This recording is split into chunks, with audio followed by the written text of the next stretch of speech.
大家好，歡迎返嚟千千稅一下，我係千千，你哋嘅稅務導航員，一個會計師。有冇諗過呢5樣嘢可以幫你合法扣稅，但至少有90% 嘅香港人都漏咗2個？想知道係啲咩？記得睇埋落去啦。好啦，我哋嚟拆解呢個綠色炸彈。我哋有5個可以慳稅嘅按鈕，記得用咗佢，唔好白白浪費你嘅錢啊！見到稅單第一樣，你會諗起啲咩？可能你覺得係一個好煩嘅嘢，其實報稅表唔係一張賬單，係一個充滿咗好多慳錢按鈕嘅控制台。想知道有啲咩可以慳錢？記得睇埋落去啦。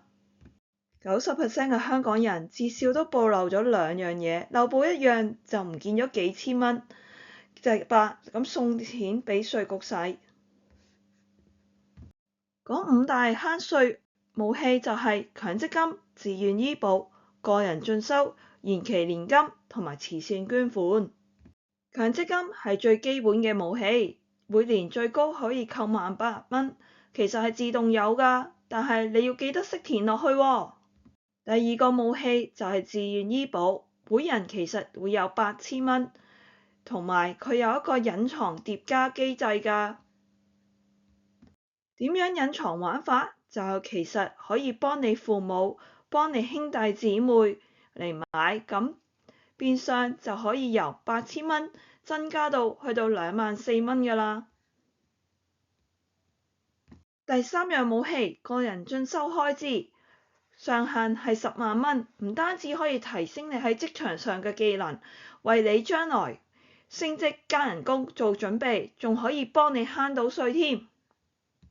第4個武器就係延期年金，一個人可以6萬蚊，如果2公婆一齊加埋就有12萬，係咪好多呢？